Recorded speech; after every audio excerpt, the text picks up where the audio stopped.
আসসালামু আলাইকুম প্রিয় ভাই বোন, আশা করি তোমরা সকলে অনেক ভালো আছো। ইংলিশ ম্যাজিকের পক্ষ থেকে তোমাদের আজকে আমি হ্যান্ড নোট প্রদান করবো, একদম নেরেশনের ওপর হ্যান্ড নোট, অর্থাৎ যারা নোট করে পড়তে ভালোবাসো তাদের জন্য এই ক্লাসটা। এখানে আমরা নোট আকারে এই নেরেশনটাকে আমরা রিপ্রেজেন্ট করব। এরপর আমরা পরবর্তী নেরেশনের দ্বিতীয় পার্টে আমরা যেটা নিয়ে আলোচনা করব সেখানে হচ্ছে কি রুলস এবং প্র্যাকটিস নিয়ে আলোচনা করব। আজকে আমি যেহেতু নামে দিয়েছি এটা হ্যান্ড নোট, সেহেতু আমরা এখানে নোটের মতো করে আলোচনা করব। এখন দেখো, নিরসন জিনিসটা খুবই সহজ, তবে অনেকেই এখানে এই কিছু নিয়মের জন্য ভুল করে ফেলে। আচ্ছা, নেরেশনে কয়েকটা কাজ থাকে, তোমার পার্সন, এরপর হচ্ছে তোমার টেন্সের কাজ, পার্সন চেঞ্জ, টেন্স, এরপর হচ্ছে ভার্বের পরিবর্তন। মূলত এই তিনটায় বেশি কাজ করতে হয়, মানে এই তিনটাই থাকে প্রধান কাজ। কি কি থাকে দেখো, যদি বলি তোমাকে আমি কি কি থাকবে। তোমাকে প্রথমে টেন্স টেন্সের পরিবর্তন করতে হবে। এরপর হচ্ছে তোমার পার্সন, টেন্স, পার্সন, এরপর হচ্ছে কি ভার্ব। আচ্ছা, ভার্ব হচ্ছে আবার দুই প্রকার, ভার্ব হবে একটা অক্সিলারি ভার্ব আর একটা হচ্ছে মেইন ভার্ব, দুই ধরনের। এরপর তোমাকে এই নেরেশন তুমি যদি শিখতে চাও, তোমাকে যে কয়টা বিষয় আগে জানতে হবে তার ভিতর প্রথমে হচ্ছে সেন্টেন্স, যে আছে 5 প্রকার সেন্টেন্স, কাইন্ড অফ সেন্টেন্স, সেটা নিয়ে তোমাকে আগে মানে খুব সুন্দরভাবে ধারণা থাকতে হবে। মানে তোমাকে বিস্তারিত জানতে হবে না, কিন্তু খুব সুন্দরভাবে একটা ধারণা থাকতে হবে। যেমন ইম্পারেটিভ সেন্টেন্স চিনতে হবে তোমাকে, মানে তোমাকে চিনতে হবে। এরপর হচ্ছে অপটেটিভ সেন্টেন্স চিনতে হবে। যেমন ধরো ইম্পারেটিভ সেন্টেন্স আমি এখানে মানে নোট আকারে যতটুকু দেওয়া সম্ভব হয় একটি ক্লাসের ভিতর সম্পূর্ণটুকু দেওয়ার চেষ্টা করব। ইম্পারেটিভ সেন্টেন্স চেনার উপায় হচ্ছে কি verb, don't, let, never, please, always, kindly, এগুলো দ্বারা, লেটেস্ট দ্বারা শুরু হতে পারে। এরপর অপটেটিভ সেন্টেন্স দুইভাবে শুরু হয়, একটা হচ্ছে মে বা লং, সাবজেক্ট ভার্ব দ্বারা শুরু হবে। এরপর হচ্ছে কি ইন্টারোগেটিভ হচ্ছে কি ডব্লিউএইচ বা অক্সিলারি ভার্ব, সাবজেক্ট ভার্ব দিয়ে শুরু হবে। এরপর হচ্ছে একটা কোশ্চেন মার্ক থাকবে। আচ্ছা, একটা কোশ্চেন মার্ক থাকবে। এরপর হচ্ছে কি এক্সক্লেমেটরি। আচ্ছা, এক্সক্লেমেটরি সাধারণত হাউ বা হোয়াট, এ বা এন দিয়ে শুরু হয়ে থাকে।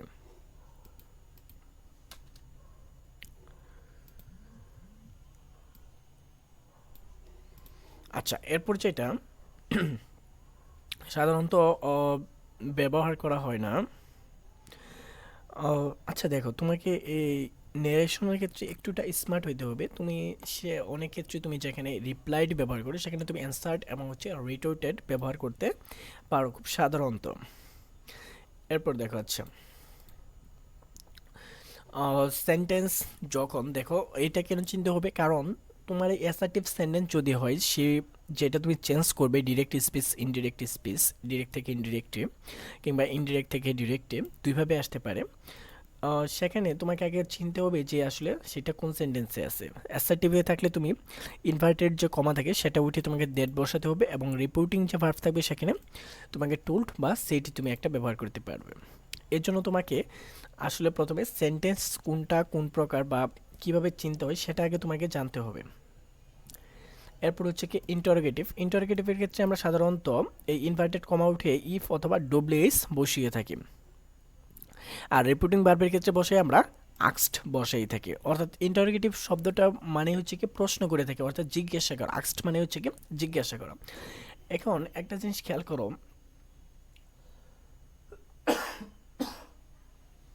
সাধারণভাবে দ্যাট সব ক্ষেত্রেই বসে থাকে, ইন্টারোগেটিভ ব্যতীত। ইন্টারোগেটিভ আর হচ্ছে কি ইম্পারেটিভ, এই ইম্পারেটিভ আর হচ্ছে কি ইন্টারোগেটিভ, এই দুইটা ব্যতীত সকল ক্ষেত্রে আমরা দ্যাট ব্যবহার করতে পারি। এরপর যেটা কাজ, অপটেটিভের ক্ষেত্রে একটু রিপিটিং ভার্বে দ্যাট তো বসবেই, সেখানে রিপিটিং ভার্বের ক্ষেত্রে একটু ডিফারেন্ট আছে। আচ্ছা, এখানে দেখো, উইশড, উইশড, উইশ বসাবো আমরা কখন, সাবজেক্টে যখন একটা পার্সন হবে। উইশ বসাবো কখন, সাবজেক্ট যখন পার্সন হবে। কোনো ব্যক্তির জন্য আমরা যখন কিছু উইশ করব, অপটেটিভ সেন্টেন্স মানে হচ্ছে কোনো কিছু প্রার্থনা করা, উইশ করা, এরকম কিছু, তখন আমরা কি বসাবো, সাবজেক্ট হিসেবে পার্সন থাকলে আমরা উইশ বসাবো। আর প্রেইড ফর ব্যবহার করবো সাবজেক্ট হিসেবে যদি আল্লাহ বা গড থাকে, মানে কোনো সৃষ্টিকর্তা থাকে, তখন আমরা প্রেইড ফর ব্যবহার করে থাকি। আচ্ছা এরপর হচ্ছে কি এক্সক্লেমেটরি। আচ্ছা এক্সক্লেমেটরি ক্ষেত্রে আমরা দ্যাট বসাবো ইনভার্টেড কমা উঠিয়ে। আর এখানে আমাদের একটা কাজ আছে যে এক্সক্লেমড। আচ্ছা দেখো এক্সক্লেমড উইথ জয়, যদি তোমার হুররা আনন্দ বোঝায় তাহলে তুমি যদি বাক্যটা পড়ে যদি বুঝো যে এখানে আনন্দ বোঝাচ্ছে তাহলে তুমি এক্সক্লেমড উইথ জয় ব্যবহার করবে। এরপর যেটা করবে তুমি exclaimed with sorrow. Exclaim with sorrow কখন ব্যবহার করবে? এক্সক্লেম উইথ সরো তখন ব্যবহার করবে যখন সেটা দ্বারা আসলে কোনো একটা দুঃখ বা কোনো কিছু বোঝাবে, দুঃখ বুঝাবে, কষ্ট বুঝাবে, এরকম কোনো কিছু বোঝালে তুমি এক্সক্লেম উইথ সরো ব্যবহার করবে। এরপর তুমি কিছুই বুঝো নাই, মানে আমরা ক্লাস অনেক সময় থাকি না যে কি যে বুঝি নাই সেটাও আসলে বুঝি নাই, এরকম ক্ষেত্রে যখন তুমি কিছুই বুঝো নাই তখন তুমি শুধুমাত্র এক্সক্লেমড ব্যবহার করবে। শুধুমাত্র এক্সক্লেমড ব্যবহার করবে, এটা কোনো ভুল হবে না। মানে ধরো আনন্দ বোঝাইছে কিংবা দুঃখ বোঝাইছে, তুমি বুঝতে পারো নাই, তখন তুমি কি করবা? তখন তুমি এই শুধুমাত্র এক্সক্লেমড ব্যবহার করবা। এরপর ইম্পারেটিভের ক্ষেত্রে, আচ্ছা ইম্পারেটিভের ক্ষেত্রে কী করবা? এখানে ইম্পারেটিভ ক্ষেত্রে টু বা নোট টু ব্যবহার করা হয়ে থাকে। টু বা নোট টু ব্যবহার করি আমরা ইনভার্টেড কমা উঠিয়ে। এখানে টু বা নোট টু, কারণ এখানে আমরা দ্যাট এই জাতীয় কিছু বোঝে না, কারণ এটা হচ্ছে কি ভার্ব দ্বারাই শুরুই হয় ভার্ব দ্বারা, সেখানে টু বা নোট টু ব্যবহার করে থাকি।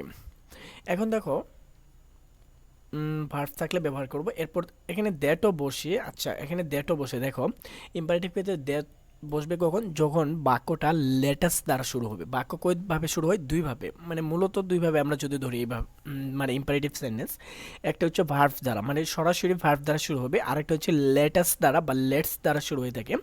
সেই ক্ষেত্রে আমরা ব্যবহার করব লেটাস থাকলে দ্যাট, আর যদি লেট না থাকে কোনো ভার্ব দ্বারা শুরু হয় তাহলে সাধারণ ক্ষেত্রে আমরা টু বা নোট টু ব্যবহার করে থাকবো। এরপর যেটা হচ্ছে কি লেটাস। লেটাস রিপিটিং ভার্ব আমরা কি বসাবো এই ক্ষেত্রে? রিপিটিং ভার্বের ক্ষেত্রে আমরা কি বসাবো? টুলড বসাবো না কি বসাবো? আচ্ছা যদি মনে করো বাক্যটা দ্বারা যদি প্রপোজড বুঝায়, মানে অফার করা বুঝায়, লেটাস মানে কি?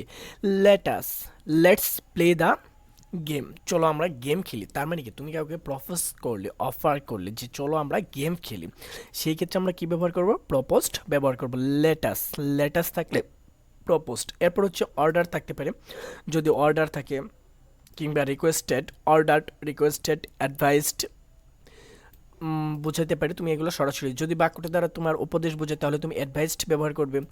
যদি অনুরোধ করা বোঝায়, কাইন্ডলি দ্বারা শুরু হয়, তাহলে তুমি রিকোয়েস্ট বসাবে। এরপর যদি আদেশ করা বোঝায় কোনো কিছু তাহলে তুমি অর্ডার্ড বসাবে, অর্ডার্ড বসাবে। এরপর ধরো তুমি যেটা বললাম যে তুমি যদি কিছুই না বুঝো, তুমি যদি ক্লাসের লাস্ট ব্যাক বেঞ্চের যারা থাকে তারা ক্লাস শেষে আসলে একটা কথাই বলেছে, স্যার যে তখন কি পড়াইলো আমি কিছুই বুঝি নাই, কি যে বুঝে নাই এটাও সে বুঝে নাই, এই ধরনের ক্ষেত্রে তুমি কি ব্যবহার করবা? টুল ব্যবহার করো। কিচ্ছু বুঝো নাই, টুল ব্যবহার করে দিবা সহজভাবে, শেষ। তো এটা ছিল আমাদের ইনভার্টেড কমা এবং হচ্ছে রিপিটিং ভার্ব ব্যবহারের যে টেবিলটা, সেইটা নিয়ে আলোচনা করলাম। এরপর আমরা কিছু আসলে ভার্ব কিভাবে চেঞ্জ করব, ভার্ব চেঞ্জের যে বিষয়টা সেইটা। আচ্ছা ভার্ব চেঞ্জ আসলে দুইটা, আমাদের ভার্ব হচ্ছে কয়টা? দুইটা, একটা হচ্ছে অক্সিলারি ভার্ব, আরেকটা হচ্ছে কি মেইন ভার্ব। আচ্ছা চেঞ্জ অফ ভার্ব, একটা হচ্ছে অক্সিলারি ভার্ব, আরেকটা হচ্ছে মেইন ভার্ব। আচ্ছা অক্সিলারি ভার্বের ক্ষেত্রে দেখো যেটা হয়, আচ্ছা টেন্সের ক্ষেত্রে যেটা করবা, প্রেজেন্টকে টেন্সে থাকলে পাস্ট টেন্স, আর পাস্ট টেন্সে থাকলে পাস্ট টেন্সই হবে। এখন দেখো অক্সিলারি ভার্বের ক্ষেত্রে যদি এমিজার পাও, একদম ধরে ধরে হেড নোটের মতো, এমিজার পেলে ওয়াজ ওয়ার বসাবো, এমিজার থাকলে ওয়াজ ওয়ার, হ্যাভেস থাকলে হ্যাভেস, এর পাস্ট ফর্ম হচ্ছে কি হেড, হ্যাভেস থাকলে হেড, ডো এবং ডাচ থাকলে ডিড ব্যবহার করবা, শেল থাকলে শুড, উইল থাকলে উড, মে থাকলে মাইট। এই যে এই ধরনের যে মডেলগুলো আছে তাতে past form shall, should, may, might, will, would, can, could এই ধরনের এটা ব্যবহার করবা। এরপর যেটা এক্সেপশনাল অর্থাৎ ব্যতিক্রম যেটা, সেটা হচ্ছে কি ওয়াচ বা ওয়ার থাকলে সেটাকে তুমি হ্যাডবিন হিসেবে ব্যবহার করতে হবে। ওয়াচ বা ওয়ার থাকলে হ্যাডবিন হিসেবে ব্যবহার করবে। আচ্ছা এখানে আমরা কোনো রুলস দিচ্ছি না, ক্লাসটা খুবই সংক্ষেপে হ্যান্ড নোটের মতো করে, একদম যারা নোট করে পড়তে ভালোবাসো তাদের জন্য এই ক্লাসটি। এখানে আমরা নোট আকারে একদম সব কিছু সংক্ষেপে সুন্দরভাবে উপস্থাপন করছি। এর যে দ্বিতীয় পার্টটা থাকবে সেখানে আমরা রুলসগুলো দিয়ে প্রত্যেকটার একটা করে প্র্যাকটিস করব। হ্যাঁ এই জন্য এটা হচ্ছে তোমার নোটের জন্য, আর নোটের ক্ষেত্রে তো আমরা কখনো প্র্যাকটিসটা রাখি না, প্র্যাকটিস রাখলে ক্লাসটি বড় হয়ে যায়, সব কিছু বড় হয়ে যায়, সেটা তো আর তখন নোট থাকে না। আচ্ছা এরপর দেখো অক্সিলারি ভার্বের ক্ষেত্রে তাহলে এভাবে চেঞ্জ করবে। এরপর মেইন ভার্বের ক্ষেত্রে কি করবা?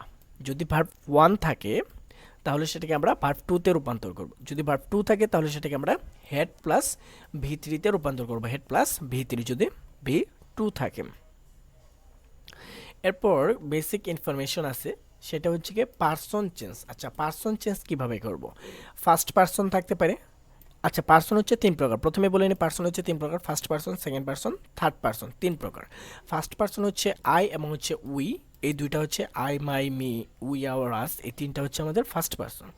সেকেন্ড পার্সন হচ্ছে ইউ, ইউর, ইউ, এবং থার্ড পার্সন হচ্ছে ইট, শি, দে, দেম, দেয়ার, যা আছে এটসেট্রা সব কিছু হচ্ছে থার্ড পার্সন। এখন দেখো ফার্স্ট পার্সন এবং হচ্ছে সেকেন্ড পার্সনের পরিবর্তন করতে হবে, এই দুই পার্সন থাকলে পরিবর্তন করতে হবে, তবে থার্ড পার্সন থাকলে কোনো পরিবর্তন হবে না। থার্ড পার্সন থাকলে কি কোনো পরিবর্তন করতে হবে না, থার্ড পার্সনের কোনো পরিবর্তন হয় না, মনে রাখবেন নিরেশনের ক্ষেত্রে। এরপর দেখো, আগেই বলেছি ক্লাসটা নোট আকারে পড়বে, সবাই খাতা কলম নিয়ে অবশ্যই এগুলো নোট করে পড়বে।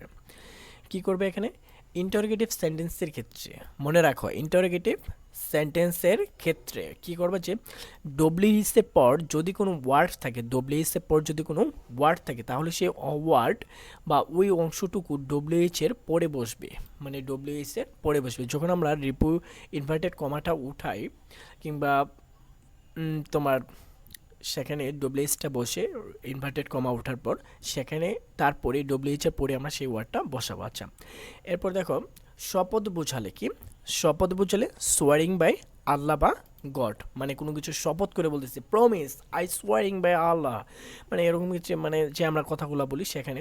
এরপর হচ্ছে কি সরি, সরি থাকলে কি রিগ্রেটেড, সরি থাকলে রিগ্রেটেড, মাস্ট থাকলে হেড টু, এরপর বার্থ থাকলে উইথ ডিসস্যাটিসফ্যাকশন, উইথ ডিসস্যাটিসফ্যাকশন। এরপর নো থাকলে নেগেটিভ উইথ বরডম, এটাও ব্যবহার করতে পারো, কিংবা তুমি আরেকটা ব্যবহার করতে পারো অ্যান্সার, ওই যে নেগেটিভ অ্যাফার্মেটিভ, আরেকটা ক্ষেত্রে সহজভাবে করেছে, ওইটা আমরা রুলসে দেখাবো। এরপর উই থাকলে দে ব্যবহার করব, অফকোর্স থাকলে এমফেথেটিক্যালি, এমফেটিক্যালি অফকোর্স যদি থাকে। আচ্ছা দেখো, এই ছিল আসলে আমাদের হ্যান্ড নোট আকারে যে ক্লাসটা, এইটা এর পরবর্তী পার্টটা একটু বড় হবে এবং সেখানে আমরা প্রত্যেকটার আসলে রুলস দিয়ে প্র্যাকটিস করব। এটা তুমি যখন আসলে নোট আকারে পড়বে, মুখস্থ করবে, নিজের খাতায় নোট করে রাখবে, এর পরবর্তীতে তুমি সেই ক্লাসটা করবা। তো তখন পর্যন্ত সকলে ভালো থাকো, ক্লাসটি কেমন লেগেছে অবশ্যই জানাবে পারলে। আর তুমি যদি আমাদের চ্যানেলে নতুন হয়ে থাকো অবশ্যই চ্যানেলটি সাবস্ক্রাইব করে রাখবে। সকলে মনে নেক বাসনা পূরণ হোক, সকলের জন্য শুভকামনা রইল। আল্লাহ হাফেজ।